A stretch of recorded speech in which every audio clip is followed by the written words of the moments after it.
boa tarde, todo mundo. Tudo bom, Juliana? Oi, tudo bem? Oi, pessoal. Gostaria, então, de te agradecer, né, ter aceito o nosso convite para dar o seminário hoje. Claro, um prazer. Antes de te apresentar, Juliana, só gostaria de passar uma informação para o pessoal que está assistindo. Pessoal, hoje nós vamos testar uma outra opção para vocês fazerem perguntas. Além do chat, eu vou colocar o link de um grupo de WhatsApp. Quem tiver interesse, entra nesse grupo, e vai ser uma forma também da gente ter um outro canal também de contato, né, para o ciclo de palestras My Friends Massa, além também, então, de vocês poderem mandar perguntas utilizando por áudio, tá? Mandando, eu vou descobrir aqui como é que faz para colocar aqui o áudio de vocês, e aí a Juliana consegue escutar a pergunta. Além também, obviamente, do chat que vocês podem continuar utilizando, ok?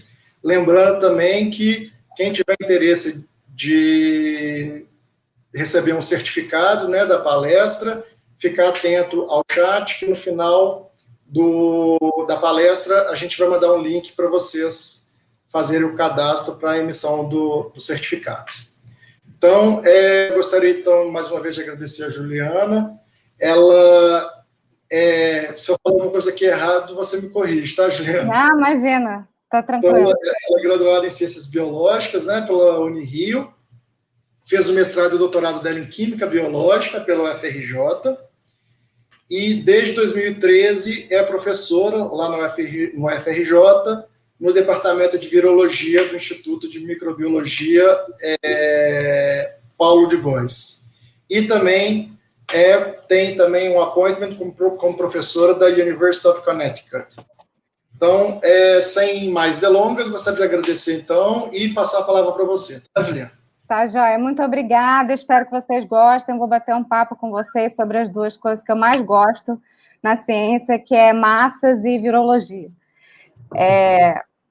Então, uma das coisas que eu estou muito focada agora é entender como e por que a gente está aqui, né?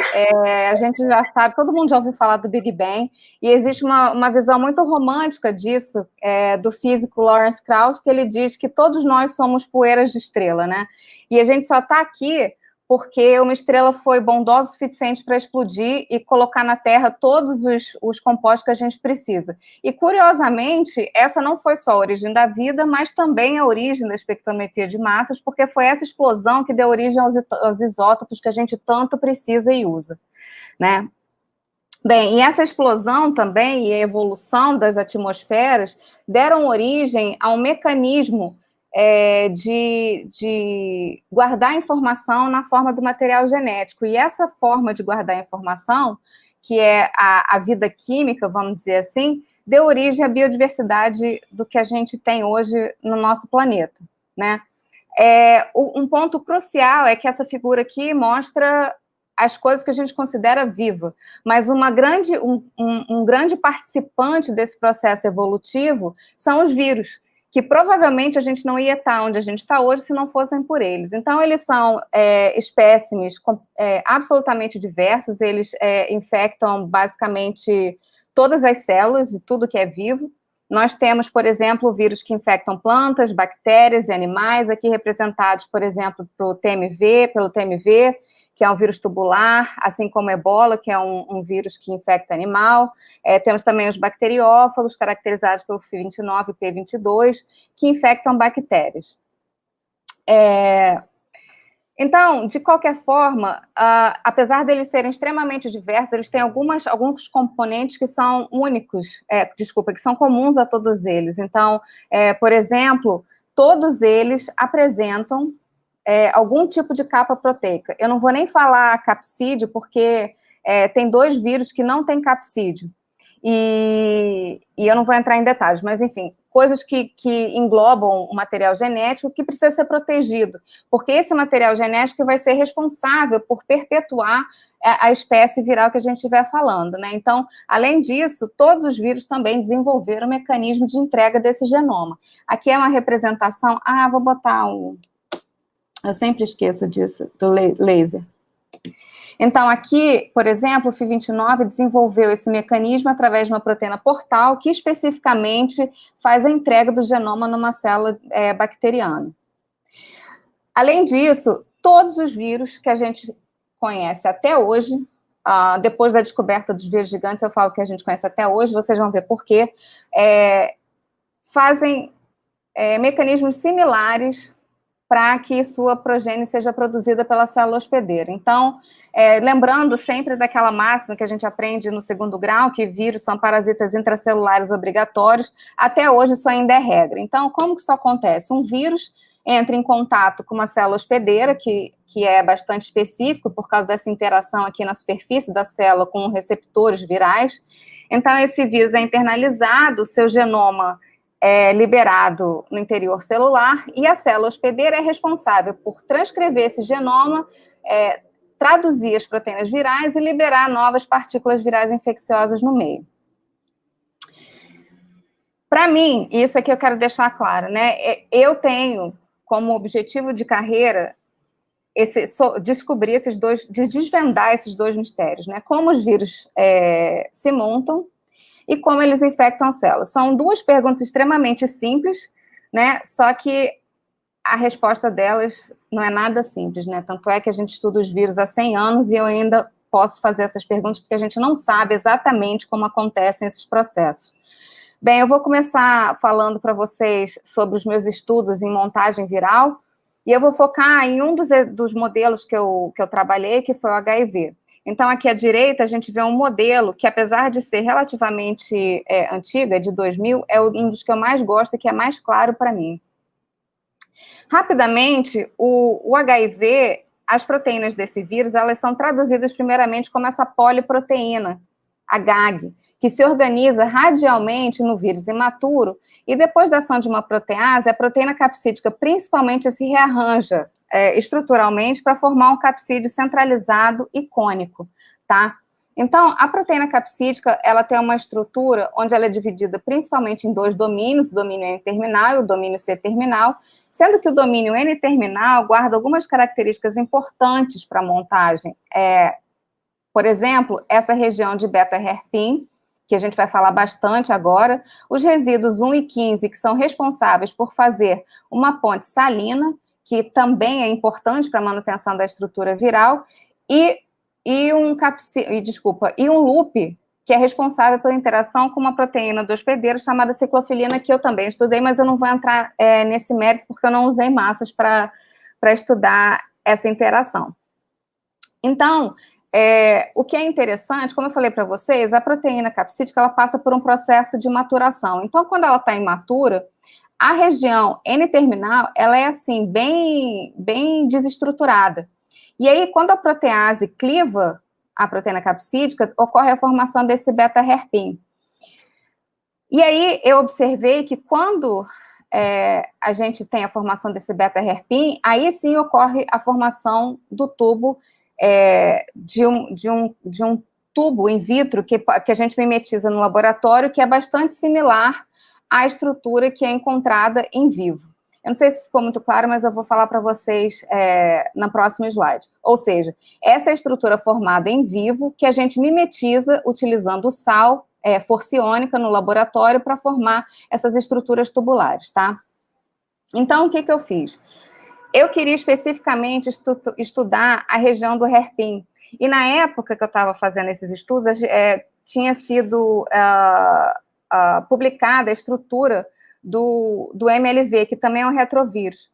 E aí, uma coisa chamou a nossa atenção, que não era possível, na época, fazer o cristal do HIV, porque ele era uma proteína extremamente dinâmica e os cristais não formavam bem.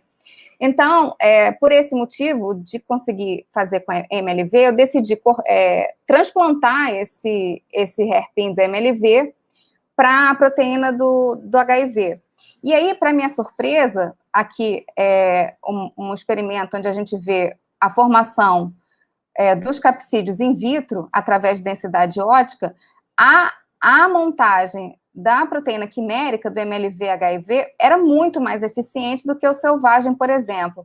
E incomparavelmente mais eficiente do que aqueles que tinham alguma deficiência na formação da ponte salina ou do loop que conecta o hairpin com a hélice 1 da proteína capsídica. Então, aqui está a microscopia eletrônica dessas estruturas, o selvagem, aquele que tem deficiência na formação de ponte salina forma uma coisa qualquer, e o MLV é extremamente eficiente na formação, também estruturalmente, como pode ser observado aqui.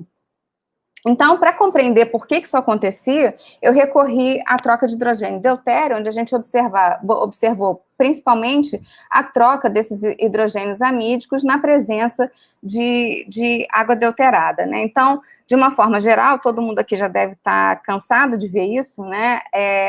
A nossa amostra é diluída num tampão de água deuterada, essa solução é, então, clivada por pepsina e aí, então, analisada por espectrometria de massas, onde a gente avalia essa mudança no padrão da dispersão dos picos de M sobre Z. E aí, o que eu observei, e nessa época eu usei um FTICR da Termo, e eu acho muito legal, porque normalmente eu nunca falo dos equipamentos, e foi uma coisa que eu descobri que eu amo os equipamentos de massa, eu adorava consertar, mexer e tal. Enfim, mas voltando aqui, o que a gente observou nesse processo de troca de hidrogênio deutério foi uma coisa muito interessante. Então, o que a gente está vendo aqui, o círculo vazio, a proteína capsídica selvagem do HIV, o quadrado é a proteína quimérica, e aqui são as duas montadas naqueles tubos in vitro. A gente observou que a região do hairpin, ela era um pouco mais protegida no caso do monômero e significativamente mais protegido quando era montado no capsídeo, tá? O que sugeria para a gente duas coisas. Uma que ou ela ficava mais protegida por algum motivo, ou que ela era menos dinâmica, ou seja, um pouco mais rígida. E, na verdade, o que a gente observou foi exatamente essa segunda hipótese. Por quê? Quando a gente observou, de novo, aqui já é a região da hélice 1, a troca de hidrogênio deutério nos monômeros, a gente observou que existe uma diferença na troca de hidrogênio deutério na hélice 1 em relação da quimera em relação à proteína capsídica selvagem. Isso não acontece quando essa hélice 1 está no formato de tubo. Então, a gente imagina que, provavelmente, o implante desse hairpin do MLV modificou a dinâmica da vizinhança da proteína de forma a produzir artificialmente uma proteína capsídica que estaria mais preparada para formar esses capsídeos e, portanto, a montagem seria mais eficaz. E aí, botando na estrutura, o que a gente percebeu foi aqui a região do hairpin afetando toda essa hélice 1 aqui, tá? Aqui essa região não teve muita mudança. E por que isso é importante? Porque essa região forma o interior das subunidades que formam o capsídeo como um todo. Então, foi muito interessante porque foi a primeira vez que foi mostrada como um capsídeo do HIV maduro era formado a nível de subunidade da estrutura secundária da proteína capsídica, tá? Aí, isso já tem muito tempo, e aí eu voltei para o Brasil e comecei a estabelecer a minha linha de pesquisa, que atualmente é focada nos vírus gigantes. Por que me interessou tanto os vírus gigantes? Porque eles são extremamente surpreendentes, né? A gente, quanto mais estuda, mais acredita que ele pode ter a chave de muitas indagações que a gente tem até hoje no campo da virologia e da evolução. Por que isso? Porque eles são extremamente complexos estruturalmente, eles podem estar envolvidos, por exemplo, na eucariogênese, que é a formação das células com núcleo, e talvez estejam também envolvidos na evolução da vida, né? Bem, por que eu botei isso aqui, sobrevivendo ao Velho Oeste? Porque se os vírus gigantes tiverem tido alguma coisa a ver com a evolução da vida na Terra, eles tiveram que passar por uns mal bocados numa atmosfera terrestre bem inóspita, né? E a gente vai ver um pouquinho como que isso pode ter acontecido. Bem, Esse daqui é o protótipo dos vírus gigantes, para vocês verem como eles são complexos estruturalmente, né? Eles são circundados por essas fibrilas que eu vou falar mais à frente sobre elas. Eles possuem um capsídeo pseudoicosaédrico, que tem uma estrutura que ainda não tem definida a sua estrutura em alta resolução, devido principalmente ao tamanho dele. A gente não tem uma técnica ainda de definição de estrutura de alta resolução, por impedimento mesmo do tamanho, tá? E esse capsídeo, ele tem multicamadas, ele é como se fosse uma cebola, e no interior desse capsídeo, essa região mais escura aqui, é onde você tem o material genético. Então, dentro dessa estrutura do capsídeo, a gente tem duas membranas principais lipídicas, uma que envolve o genoma e uma outra que é localizada aqui nessa região que está mais clara, que é o saco lipídico, que a gente chama de semente viral, que eu também vou falar mais à frente, que é bem importante para o meu trabalho. Bem, esses vírus foram primeiramente isolados numa coluna de água de resfriamento na Inglaterra, e o que é muito interessante é que eles são estruturas gram-positivas, o que na época, tipo, bagunçou a cabeça dos pesquisadores, porque é uma estrutura que era possível ser vista no microscópio óptico, ainda por cima era gram-positiva, então óbvio que era uma bactéria, né? Só que quando os pesquisadores foram averiguar a existência, por exemplo, de genes relacionados com o ribossomo, não tinha, né? E essa estrutura não se replicava independentemente em meio de cultura, enfim. Então, demoraram 10 anos para definir que essa estrutura era efetivamente um vírus. E, como eu falei, é absurdamente grande, tem cerca de 800 nanômetros. Os vírus que eu mostrei para vocês até agora lá em cima, na diversidade e tal, eles têm em média 60 nanômetros, então vocês podem ver que é uma coisa absurdamente grande. Tem no seu genoma formado por fita dupla de DNA com 1,2 megabases, e, de novo, por efeitos de comparação, o HIV tem 15 quilobases, né? E os vírus gigantes codificam, em média, de 900 proteínas para mais. E a forma como os vírus gigantes desenvolveram um mecanismo de entrega de genoma é através dessa estrutura aqui, que a gente vai ver em maiores detalhes já, que é chamada de Stargate, que ela se abre, vocês vão ver em maiores detalhes, é uma coisa linda, e aí, através dela, a gente tem a liberação da semente viral e do genoma, tá? Esse que eu estou mostrando para vocês aqui é a PMV, que foi o primeiro que foi descoberto em 2003, e ele é o protótipo dos mimivírus. Ele faz parte ele foi o primeiro membro da família Mimiviridae, e todos os vírus que eu vou mostrar para vocês hoje fazem parte também dessa família. Bem, como eu falei, o mecanismo de entrega de genoma desse vírus é o Stargate. Olha só que coisa linda, gente. Aqui são várias técnicas de microscopia, onde a gente vê estrutura extremamente clara, que em A foi um achado que os pesquisadores, os Alberman e colaboradores, acharam um Stargate isolado. Aqui é uma estrutura de vírus com o Stargate já abrindo, aqui também. Na época, não se sabia, mas tem alguns vírus que têm duas estruturas, uma que tampona o Stargate e o Stargate em si. Não são todos, tá? Mas eu não vou entrar nesse detalhe agora. Então, aqui, de novo, o Stargate, aqui outras técnicas, enfim. Aqui é para mostrar que, efetivamente, é uma estrutura que choca, né, pela complexidade. E, como diz o Jonatas, que é meu querido colaborador incrível, ele falava que o meu objetivo de vida era abrir o Stargate, e a gente conseguiu abrir o Stargate. Então, é disso que eu vou falar para vocês já. Bem, devido a todos esses fatores que eu falei para vocês, ocorreu uma busca enorme depois da descoberta deles em 2003 no mundo inteiro. Então, como eu estava falando, o grupo do Jonas aí na FMG é um dos principais do mundo a isolar vírus gigantes. Todos esses aqui foram isolados por eles, então incluem vírus, o Tupã, que está aqui, o Samba, o tipo Pandora, enfim, vários outros. E a gente também conseguiu isolar junto um vírus gigante proveniente da Antártica. E esse trabalho foi feito em colaboração com outros professores do Instituto de Microbiologia, o professor Ulisses Lins, que infelizmente faleceu uns anos atrás, a professora Fernanda Ávila, e o Pedro Leão, que agora também já seguiu sua vida, está fazendo pós-doc por aí. Bem, além desses que foram isolados por nós, né, no Brasil, existem vários outros que também mostram uma diversidade absurda de estrutura, de características específicas, tal. Então, cada um deles tem alguma coisa que é absolutamente chocante, assim, para quem trabalha com virologia, né, que nunca foram vistos anteriormente para nenhum outro vírus. Então, realmente está abrindo uma porta, assim, uma visão muito maior para a gente em como trabalhar e como entender a virologia hoje, depois da descoberta desses caras tão complexos, né?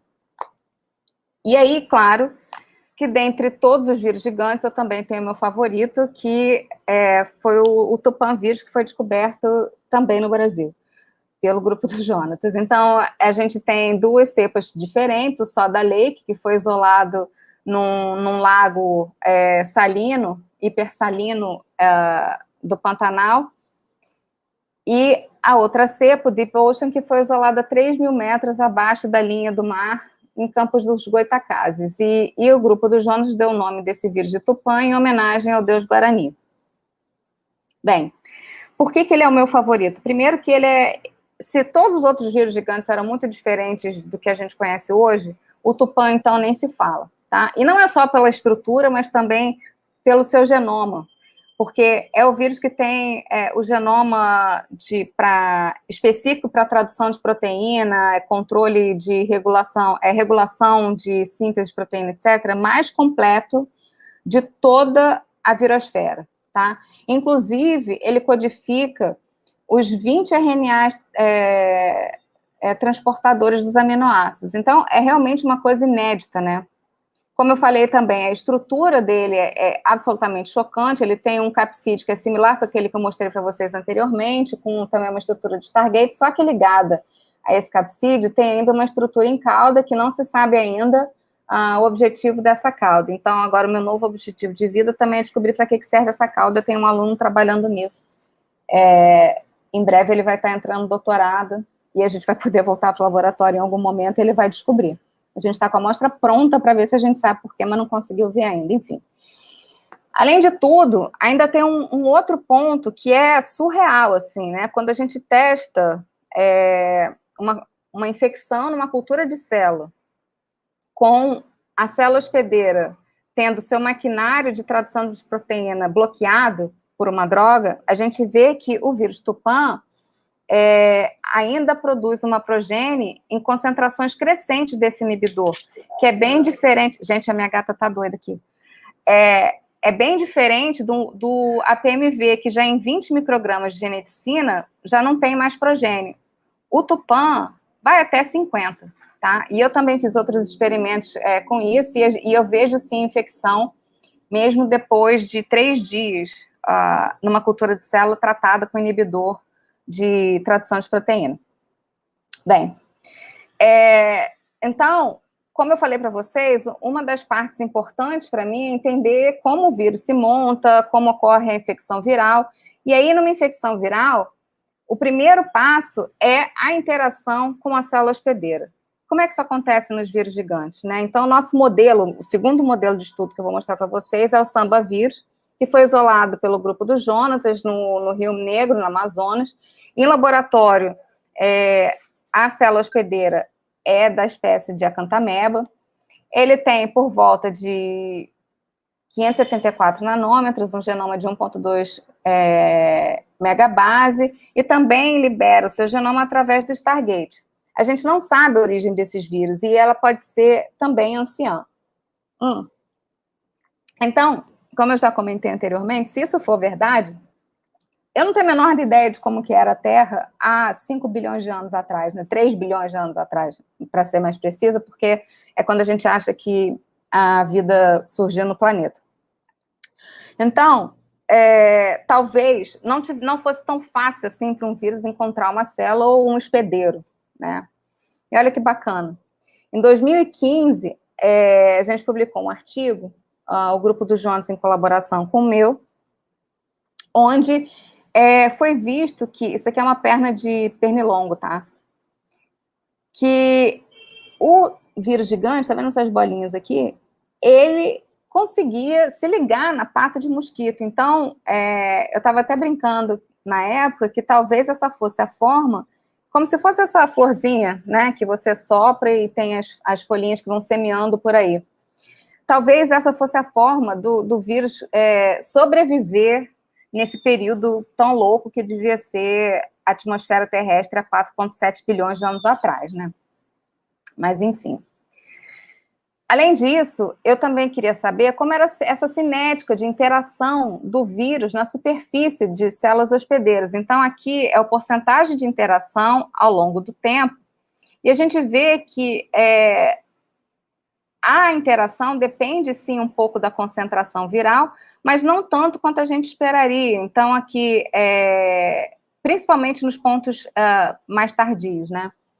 Aqui a gente até vê o que faz sentido, que é logo o ponto inicial, mas depois essa diferença vai diminuindo. Então, é um vírus que é altamente eficaz no que diz respeito à interação com a célula e o estabelecimento da infecção, tá? Com isso, surge a necessidade também de entender quais são essas estruturas que interagem com a célula hospedeira. Isso é um estudo preliminar, desculpe a qualidade da figura, mas é só para mostrar para vocês que a gente está agora tentando identificar por GC-MS quais são os carboidratos que podem estar presentes nessa superfície. Então, o Gabriel, que é o aluno que está trabalhando nisso, injetou a amostra de APMV, Samba e Tupã, e a gente pode ver que existem, sim, né, algumas diferenças entre esses carboidratos de superfície. A gente ainda precisa identificar cada um, mas, enfim, a pandemia aconteceu, tá? Não vou nem repetir isso mais, mas a gente já sabe o que está acontecendo e, enfim, tá, deixa para lá. E aí, uma vez que o vírus interage com a célula hospedeira, obviamente, o próximo passo é estabelecer a infecção, né? E como que isso acontece? Bem, aí eu vou entrar para falar para vocês do segundo modelo, que é o meu favorito, né? Que é o Tupã. Então, o estudo que eu vou mostrar para vocês agora, eu falo de todos os outros vírus gigantes que eu falei até agora e mais o Tupã. E aí, foi fruto desse estudo que deu origem a esse artigo que deixou todo mundo muito orgulhoso e feliz, um trabalho muito bonito que a gente fez, o grupo do Jonas, o meu grupo, e a professora Kristen Sharing, da Universidade de Michigan. Na verdade, Kristen Parent, é porque ela é casada e o nome de casada dela é Sharing, enfim, não tem problema. Da Kristen Parent e do Jason Schrad, que também agora foi para um pós-doc, ele vai continuar trabalhando com vírus gigante. Bem, nesse trabalho, a gente procurou entender como que se dava o início da infecção viral, né? Então, falando em maiores detalhes o processo infeccioso do vírus gigante, quando, principalmente devido ao seu tamanho, a interação dele com a célula é um pouco diferente. Ela pode, sim, ser dependente de receptores, mas também ela pode acontecer através de sinalizações para fagocitose, por causa do tamanho desse vírus.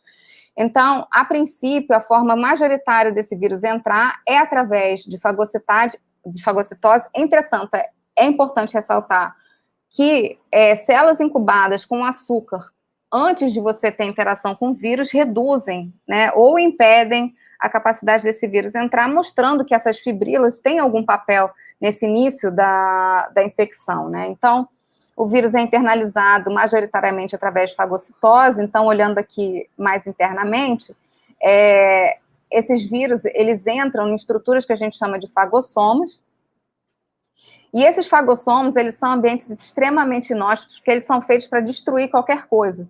Então, o vírus gigante, ele desenvolveu artimanhas para conseguir sobreviver a esse ambiente. E aí, num primeiro momento, a gente vê que a liberação de uma estrutura que parece estar envolta em um saco lipídico, e ocorre a fusão desse saco lipídico viral com a membrana do fagossomo, e aí o material no interior desse fagossomo é liberado desculpa, no interior desse vírus é liberado para dar início a uma fábrica viral, que é essa estrutura aqui mais eletron-densa, e é onde a célula vai passar a ser realmente uma fábrica viral, né? Ela vai sequestrar todo o maquinário de tradução e transcrição da célula e vai montar basicamente um núcleo viral. E aqui, todas as partículas virais dos mimivírus vão ser produzidas, tá? Então, o que a gente está interessado em entender é principalmente esse processo aqui, por agora, tá? Mais para frente da minha carreira, eu quero entender como isso aqui acontece, porque realmente é uma coisa incrível. Mas vamos por partes. Bem, então, nesse artigo, o que a gente conseguiu fazer in vitro foi destrinchar, né, a forma como esse capsídeo dos vírus gigantes se abrem, estudando a coreografia que governa a liberação desse genoma viral, tá? Então, aqui é uma microscopia que a gente vê o Stargate aberto. Eu vou mostrar mais claramente para frente.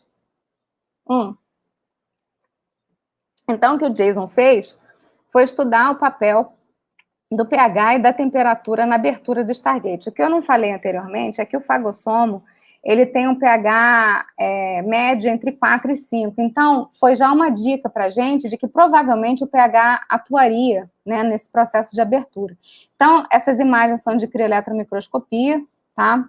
Aqui as estrelas mostram os vírus fechados, e aqui, ó, onde não tem a estrela, aqui vocês podem ver uma rachadura e um saquinho aqui sendo liberado, rachadura, rachadura, rachadura. Esse aqui é um capsídeo vazio, tá? Como que a gente obteve isso? Bem, quando o Jason incubou em pHs baixos, entre 2 e 3, ele viu um percentual bastante significativo de partículas abertas, como essas aqui, tá? Quando ele, ainda por cima, pegou outras amostras e esquentou, e não está errado isso, tá, gente? É incrível mesmo. A 100 graus durante 6 horas, ele viu que cerca de 80% das partículas estavam abertas. E no meu laboratório, a gente testou a infecciosidade dessas partículas aquecidas a 100 graus de 3 horas e 6 horas, elas ainda são infecciosas, tá? Então, é uma parada, assim, muito louca. Aí ele viu que, nesse caso aqui do aquecimento, de 80% a 90% das partículas estavam abertas. Quando a gente olha isso mais de perto, através de diversas técnicas de crioeletromicroscopia e de microscopia de superfície, de varredura, a gente observa o quê? Aqui o vírus nativo, esse daqui é o Samba vírus. Esse vírus incubado apenas com pH 2, e a gente vê uma rachadura dessa estrutura, e aqui foi o que eu tinha apontado anteriormente, a liberação de um saquinho de lipídio, que a gente hoje sabe que é a semente viral, e depois, a 100 graus, a gente começa a ver o saco lipídico que envolve o genoma sendo liberado para o meio. Quando junta pH 2 e 100 graus, a gente vê a abertura completa desse Stargate. Então, internamente, a gente deu o nome desse artigo de Dropping Acid Makes You See Stars, mas a gente achou melhor mudar esse título quando submeteu o artigo, né? Mas a gente continua adorando esse título. E eu continuo botando nas minhas palestras.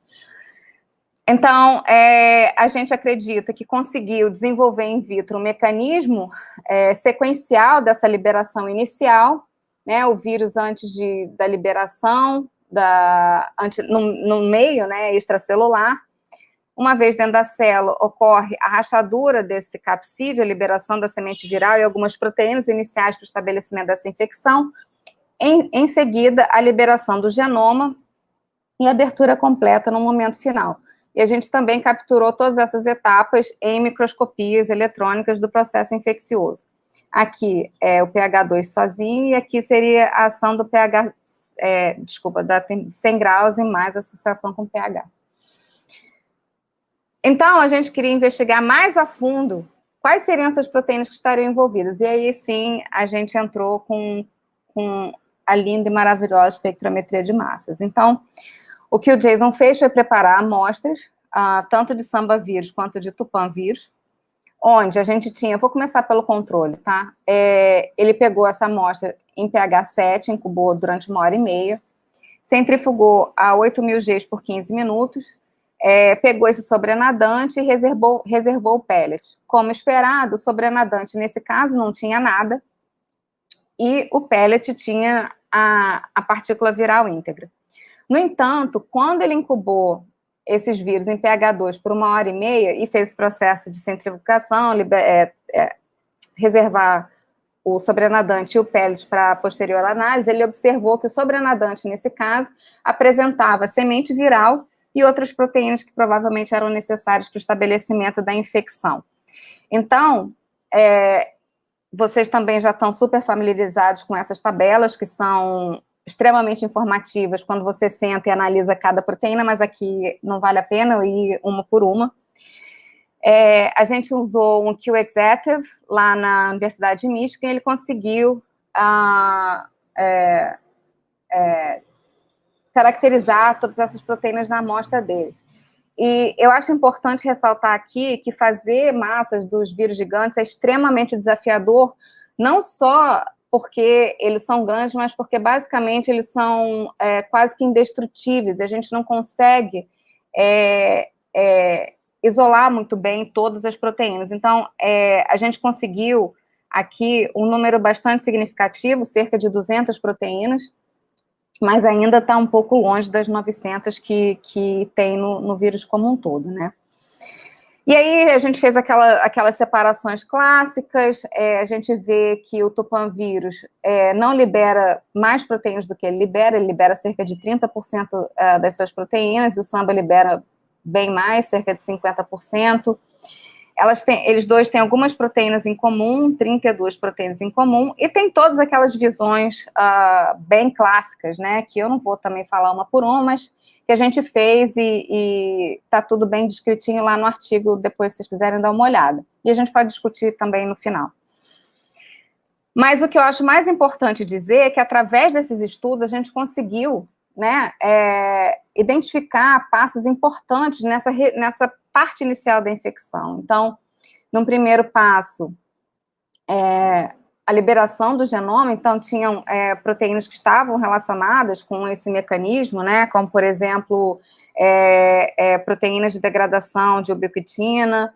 Aí, num segundo passo, que seria a translocação do genoma, do ponto onde ele foi liberado até onde ele tem que atuar. Então, tem várias proteínas de fusão transmembranas que provavelmente estão relacionadas com esse processo de fusão entre a membrana do fagossoma e a membrana da célula.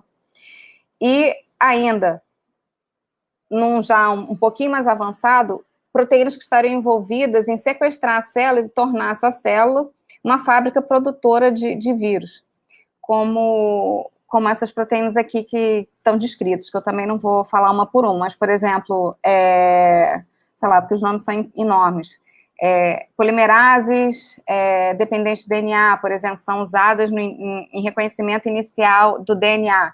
Então, tem uma lista enorme, a gente conseguiu correlacionar algumas proteínas nessas fases iniciais.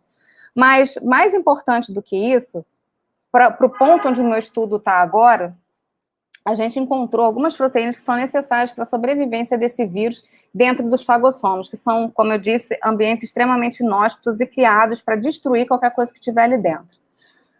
Um exemplo disso, de proteínas que estariam envolvidas em salvar esse vírus, estão, por exemplo, proteínas que protegem sobre espécies reativas de oxigênio. Além disso, foram encontradas também proteínas que são ligadoras de metal. Quando eu vi esses resultados, eu fiquei empolgadíssima, eu quase chorei de emoção. Por quê? Na mesma época, eu estava estudando a ação de metais na abertura do Stargate. E aí vem essa parte que eu desenvolvi na UConn, em colaboração com a professora Carolyn Tesch e Simon White. E aqui no Brasil, os meus alunos, Juliano Oliveira, de doutorado, e o Gabriel, que está entrando para o doutorado agora, também trabalham nessa parte. E por que foi tão importante esse achado de massas para o nosso trabalho atual? O Jason também fez uns experimentos onde ele incubou as partículas virais do Antártica, do APMV, do Samba e do Tupã com ferro e com cobre. E a gente vê aqui, aqui no eixo Y, a porcentagem de partículas abertas. Olha só que incrível. O Tupã, ele abre quase que 100% das partículas na presença de cobre, e cerca de 80% na presença de ferro. Mas o mais louco disso tudo é que, mesmo sendo da mesma família, parece que cada vírus gigante tem uma dependência diferente de um metal diferente, tá? Então, isso é um campo ainda que a gente vai explorar muito e que está, assim, fervoroso no laboratório. Então, só porque isso aqui é lindo, né? Uma dessas sortes que a gente pega. Eu fiz microscopia de varredura do Tupã na presença de cobre, e eu peguei aqui todos os estágios de abertura, capsídeo fechado, um pouquinho aberto, um pouquinho mais aberto e completamente aberto, né? E aqui dentro do vírus. Eu mostro isso mais porque é lindo mesmo e todo mundo merece ver isso aqui. Não porque o resultado é meu, não, mas se for, eu acho isso absolutamente incrível. Bem, por que isso é tão importante? Porque no processo de entrada, como eu já falei várias vezes, o vírus entra nessa parada aqui, nesse fagossoma, que é feito para destruir. Ele tem um pH baixo, entre 4 e 5. Ele tem produção de espécies reativas de oxigênio. Ele mexe com balanço de ferro e cobre, ferro tirando e cobre entrando, porque o cobre é tóxico para as bactérias, e o ferro, quando você tira, quando ele é depletado, ele afeta muitas enzimas de bactérias que necessitam desse metal. Então, o fagossoma é completamente armado para destruir qualquer coisa. Só que existe o processo de coevolução com o hospedeiro, e aí, por isso que esse processo foi tão bonito para mim, porque mostra o processo de coevolução entre o vírus e o seu hospedeiro, né? E aí, de alguma forma, o vírus gigante conseguiu desenvolver um mecanismo de não só sobreviver, mas de pegar esses metais e usar isso a favor dele para abrir o capsídeo e liberar o seu genoma. Principalmente, né, vamos focar aqui no vírus Tupã e no Sambo. Então, a gente está trabalhando nisso atualmente. A partir disso, né, e vendo toda a aplicabilidade que existe ainda, a gente quer continuar procurando os vírus. Só que procurar esse vírus gigante, eu vou confessar que é uma parada assim que é difícil, porque você tem que ter paciência, e isso é uma coisa que bioquímico não tem muita paciência, porque a gente vê resultado muito rápido, né? Então, a prospecção, ela demora mais ou menos 1 mês para acontecer. O resultado é lindo, né? Aqui estão mostrando vários vírus gigantes diferentes, só que, assim, eu prefiro uma coisa mais rápida. Uma forma da gente conseguir identificar a presença desses vírus gigantes, eu pensando lá no laboratório com os meninos, seria como? Se a gente tivesse uma forma de detectar eles rapidamente no meio. Por quê? Porque normalmente quando você vai fazer prospecção, você pega centenas de amostras, né? E você tem que fazer cultura de célula para cada uma delas. E aí, pensando no molde Ultraflex, que é usado para identificação de bactérias, a gente pensa assim, mas por que não dá para usar, então, para vírus gigante? Então, eu falei assim, Gabriel, vai lá, pega umas amostras aí de todos os vírus gigantes que a gente tiver no laboratório e leva lá no CEMBio para a gente ver o que acontece. E aí, todo mundo estava cético, falando, não vai dar certo, não vai dar certo. Obviamente, isso aqui tá difícil de ver, mas eu vou mostrar mais à frente. A gente pegou todos esses vírus gigantes aqui, Antártica, PMV, o Cedrate não é do mimivírus, o M4 é uma PMV sem as fibrilas, tá? Um Samba e o Tupã. Então, esse aqui é o perfil total.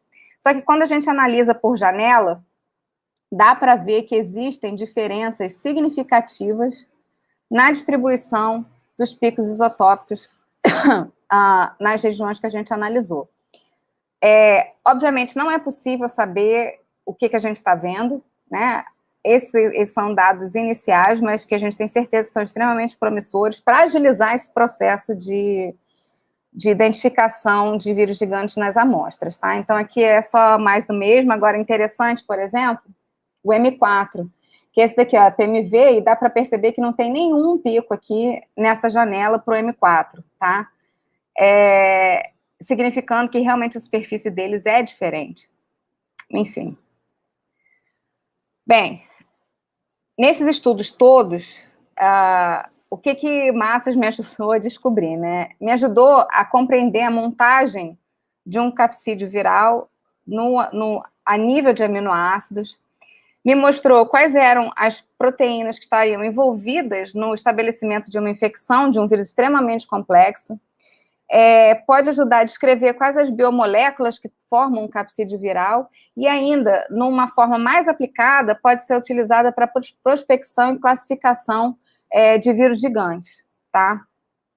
Mas, claro, né, quando eu dou aula de massas, os alunos pensam, mas massas serve para quê? Eu falo para eles, vai servir para o que você quiser e vai ser extremamente dependente da criatividade de quem estiver usando.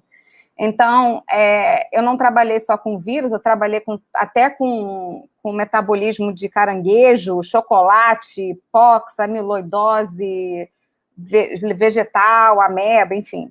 Porque, na verdade, eu sou apaixonada por espectrometria de massas e tudo que tiver que eu puder fazer, eu vou fazer. E assim, eu fiquei extremamente feliz de ver, né, que existe uma iniciativa muito importante também, utilizando espectrometria de massas para esse momento que a gente está vivendo, que é terrível para todo mundo, né, que é a coalição Covid-19 de espectrometria de massas. Então, eu tenho certeza que vai trazer muito benefício e muitas descobertas, né, queria parabenizar todas as pessoas que estão fazendo parte disso, né, o Laboratório Professor Gilberto, o Magno, enfim. E aí, além disso, apesar de toda a evolução que a gente já teve na área da virologia e da espectrometria de massa, ainda tem muita coisa a ser respondida, né? Quais são, por exemplo, no caso do Covid, quais são as diferenças específicas entre os anticorpos? Por que uns protegem mais do que outros? Descobrimentos de drogas, biomarcadores, a composição dos vírus, a replicação desse vírus. Então, eu sei que já tem muitas coisas nesses pontos em andamento, já tem até algumas bem resolvidas, mas pelo que a gente está vendo, o SARS-CoV-2, ele reserva muitas surpresas para a gente, eu diria até que, infelizmente, né? Então, ainda vai ter muita coisa para ser feita por aí. E aí, essa coalição, para mim, foi um exemplo muito bonito do papel social que os cientistas têm, né? Toda essa pandemia me mostrou isso, porque a gente tem que descobrir, efetivamente, como a gente pode contribuir mais ainda para a sociedade, né? Então, e a gente acha que tem que se perguntar o que a gente está fazendo pelos outros. Então, eu acho que essa coalição é um exemplo de como nós podemos ajudar a humanidade a ter uma vida melhor, né? Então, com isso, eu quero agradecer a atenção de vocês. A lista de pessoas que eu preciso agradecer aqui é enorme, porque, de novo, né, a gente precisa interagir, a gente precisa estar em contato com outros cientistas para abrir nossa mente, para discutir os resultados e tal. E eu tenho muita sorte de ter colaboradores incríveis e que são pessoas maravilhosas, super capazes e que fazem desse trabalho um prazer de participar, tá? Então, eu estou aberta para perguntas e é isso aí. Obrigada, gente. Adorei o convite, eu fiquei muito feliz porque eu tive a oportunidade de falar sobre massas e virologia, né? Então, muito obrigada. Nós que agradecemos, viu, Juliana? Muito bom, foi bem interessante, né, o tema. Já tem várias perguntas aqui. Eu vou colocar aqui na tela, aí você pode... Você está enxergando? Aqui da FMG, que ele está perguntando, eu já até sei o porquê. Na etapa da liberação do genoma, vocês estudaram as sequências primárias desses peptídeos e acharam que uma sequência fosse de uma clivagem diferente do proteossoma? Proteossoma? O que eu acho que ele quer dizer é o seguinte, eu acho que vocês não vão identificar pela estratégia que vocês utilizaram, mas se vocês identificaram fragmentos das proteínas virais, entendeu? Como se fosse uma modificação pós-traducional, que seria clivagem de proteínas virais. Obviamente, a gente descobriu esse outro ponto que é extremamente complexo dos vírus gigantes, porque esse é um outro estudo que a gente está fazendo em colaboração com uma galera lá da Califórnia, da UCSD, que é um pesquisador que é especializado em estudar enzimas por espectrometria de massas. E aí a gente já viu que o Tupã, o Samba, tem enzimas específicas com clivagens extremamente loucas que a gente não conhece e que provavelmente clivam os peptídeos. E a gente viu peptídeos que não conseguiu identificar porque não é um padrão de clivagem conhecido, tá? Eu não acredito que seja ainda de proteasoma, mas provavelmente é de alguma dessas enzimas virais mesmo. Além de tudo, ainda tem o fato do pH do fagossoma ser baixo, então a gente não sabe ainda qual é a suscetibilidade dessas proteínas a um pH mais ácido, enfim. Ainda tem muita coisa para estudar, mas a gente também teve clivagens por tripsina, então por isso que a gente conseguiu identificar bastante coisa.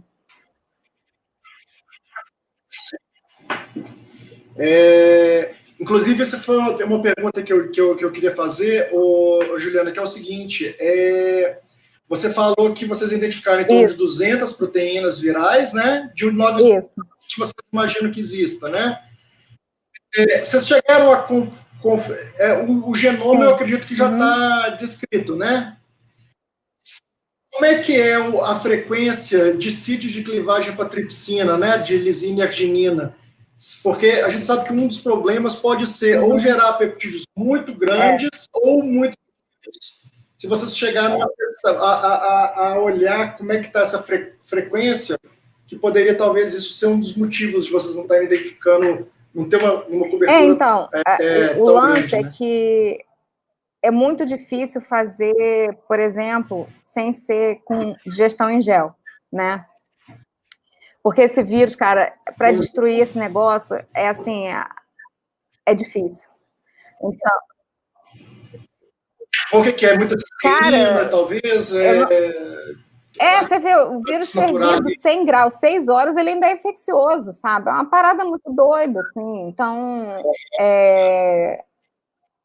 pode ser que simplesmente não tenha nem acesso à enzima, né? E aí, as proteínas que a gente consegue isolar por gel é o que tem. Olha, você trabalhar com vírus gigante é o maior choque de realidade que você pode ter, porque a minha origem é de química de proteína. Então, eu achava que, óbvio que eu sei correr um gel, né? Óbvio. Não, só que não. Com vírus gigante, você não corre um gel da forma normal. Você tem que ferver o negócio, tem que botar em TCA, tem que fazer um monte de coisa para você conseguir ver um pouco de banda, sabe? Então, é muito desafiador fazer coisas estruturais ou até química de proteína com esse vírus. Tem aqui mais um. Acho que é outro do John.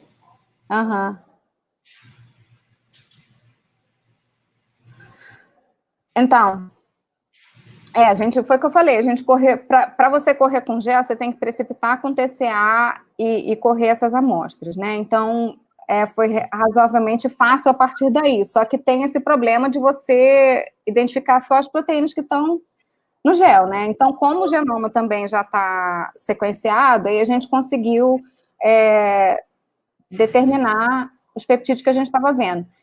Ainda não é a quantidade que a gente gostaria, mas já é bastante coisa, dá para entender, por exemplo, esses passos iniciais do ciclo infeccioso, né?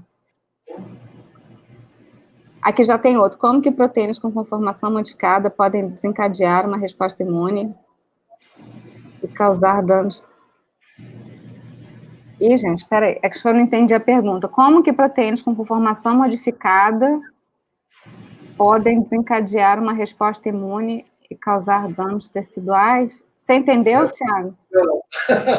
Raquel, se você puder reformular, entendeu? Ou quiser mandar um áudio, né? Eu não sei se você está falando, por exemplo, de modificação de carboidrato na superfície, que aí seriam os antígenos, né? Porque tem muitas possibilidades, então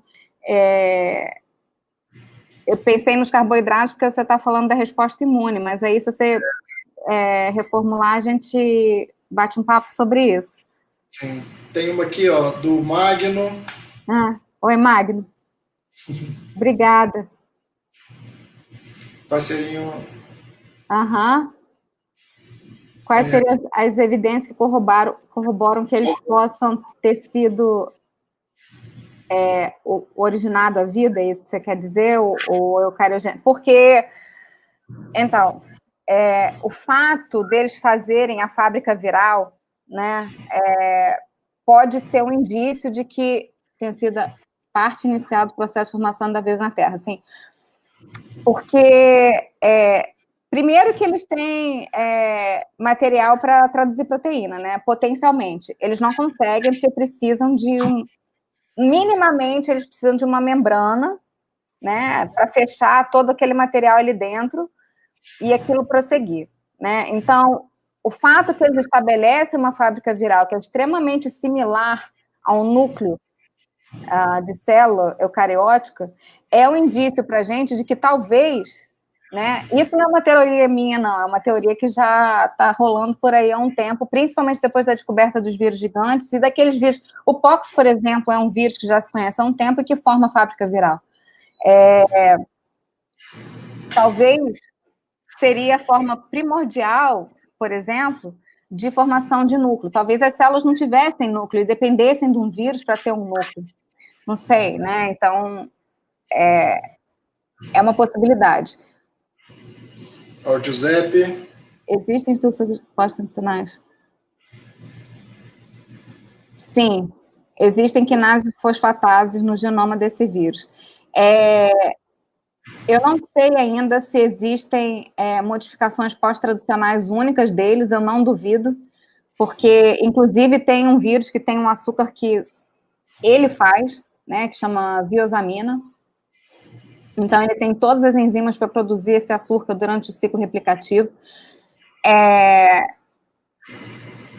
Porque não dá tempo de falar tudo, né? Então, assim, por exemplo, o vírus gigante tem um sistema similar com o CRISPR. O vírus gigante tem um vírus que infecta a fábrica viral. Então, eu acredito que, além disso tudo, completando a resposta para o Magno, ele tem muitos fatores que estão relacionados com a sustentabilidade da vida, mas não é o completo, sabe? Então, eu acho que tudo é possível. E isso é uma coisa muito importante também. É um choque de realidade, como eu falei para você, que a gente é muito prepotente de achar que entende tudo de virologia, não sei o quê. Aí você vê que não é bem assim, né? Então, você tem que ter uma mente muito aberta para trabalhar com vírus gigante, porque tudo é possível. Obrigada, Diana. Ai, olha só, não fala isso para mim, não, que a lágrima quase caiu uma lagriminha aqui, que esse é o meu sonho fazer esse negócio. Fazer o proteoma celular das etapas iniciais, né?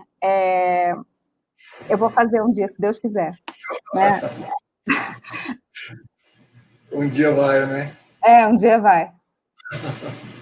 Mais alguma pergunta? Tem uma aqui que passou, olha, do Francisco Michel. Se você pH básico, né? Porque você fala que você testou por ser do lisossoma, né? A forma de infecção. Isso, Você chegou a testar com pH básico. Sim, ele fez até pH 14, não rola nada, não tem nenhuma abertura do Stargate. Só em pH ácido mesmo. É linda a estrutura, né, Juliana, esse Stargate? Nossa, é lindo demais, É muito legal. Eu falo também que virologista é meio mórbido, né? Porque vírus... Eu falo que vírus é muito legal, que o processo infeccioso é muito maneiro, só que a gente está vendo aí que às vezes pode não ser tão maneiro assim, né? Deixa eu te perguntar, não sei se passou batido, porque quando você estava apresentando, eu tinha que olhar outras coisas aqui também. A gente não tem nenhuma doença em humanos causada por esses vírus gigantes, não, né? Então, eu não falei sobre isso porque eu, na verdade, acho que ainda falta a gente ter mais certeza. Mas, assim, tem alguns pontos que são interessantes, porque, como eu falei, esses vírus... só tem um vírus gigante que foi provado que o hospedeiro natural dele eu posso ter perdido, porque agora sai artigo de vírus gigante todo dia.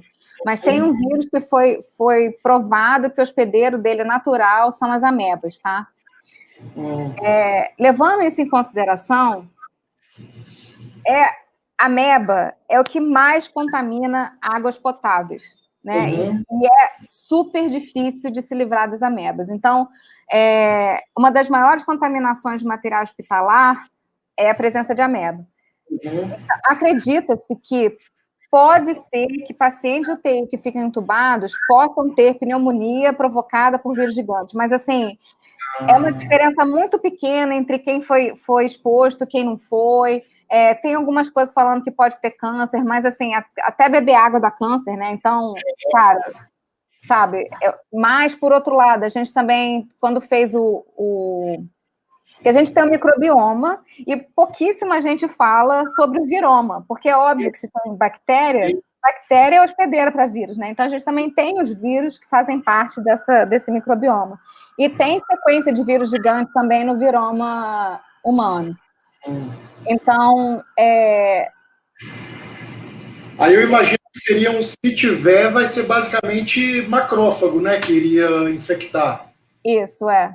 Nitro, você consegue simular isso? Sim. Se você tem nitro, então esses vírus gigantes infectam. Infecta macrófago, sim. Macrófago murino, macrófago humano. Entendi. Legal. A Genilda quer saber também aqui, ó, questão... sim, né? Se ela quer saber se com LCMS também é possível identificar essas proteínas, acredito. Sim, então, o artigo da CEL a gente fez com LCMS, foi um Orbitrap. O CG a gente fez para a identificação das fibrilas, que ainda está em andamento, né? Que a gente tem que identificar, fazer a deconvolução da eluição e tudo.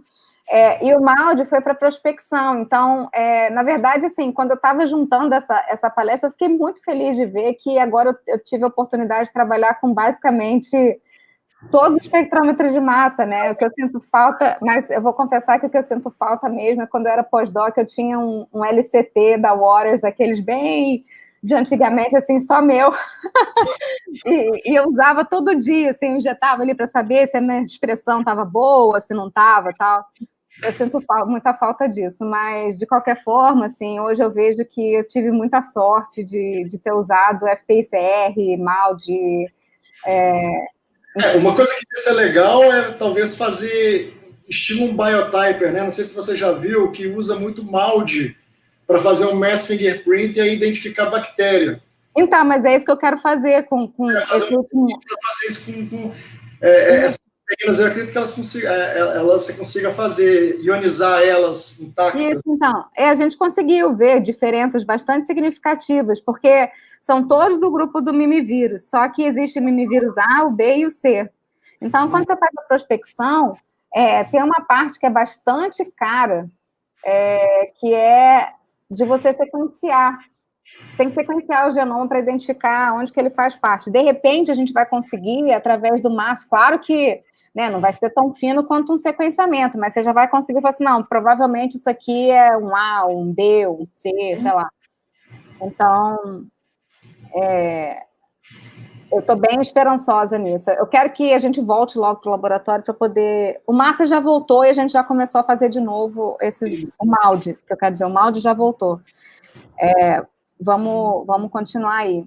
Genilda, querida, olha só. Eu não sei qual que você está perguntando, porque a gente usou várias colunas em várias épocas. Qual o experimento que você quer saber?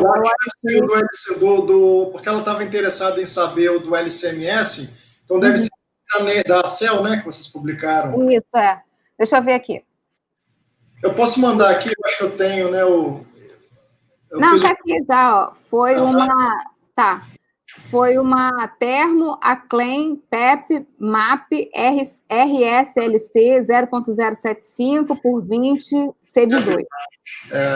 Eu acho que eu tenho aqui o link, ó, vou mandar aqui para ela o link do artigo, talvez, vamos ver.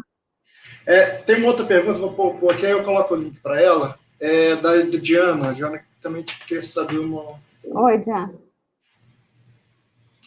Então, cara, você só está falando dos meus sonhos, né? É o que eu estou tentando fazer, no final das contas, né? Porque o lipidoma eu comecei a fazer, só que o sinal ficou muito baixo e aí eu não tive material suficiente para fazer, mas dá para fazer.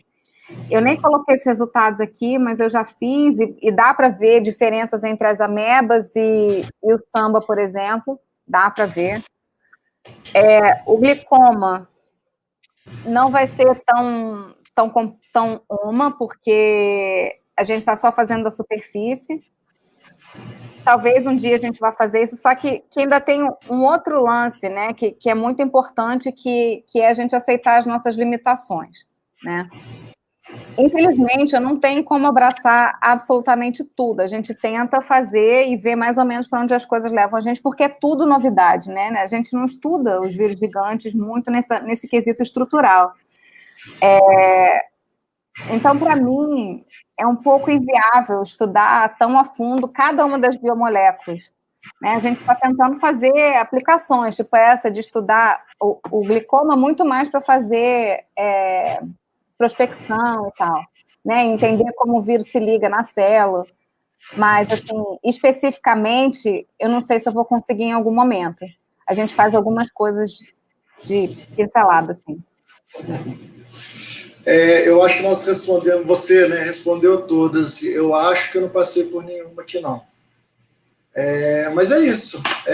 Ninguém quis mandar um áudio, né? Eu estava crente que eu ia testar o áudio, porque eu tenho que descobrir ainda como coloco o áudio aqui, mas ninguém fez. O pessoal ficou tímido para fazer pergunta por áudio, então fica para a próxima. Mas então é isso, Juliana. Queria te agradecer mais uma vez por nos presentear com essa palestra excelente. Ah, que bom. E é isso aí. Adorei participar também, muito obrigada. E até a próxima. Quando vierem os próximos resultados, eu chamo de novo. Tá certo. Isso aí. Tá bom? Tchau, Obrigadão pelo convite. Tchau, pessoal. Tchau, obrigada. Tchau, tchau.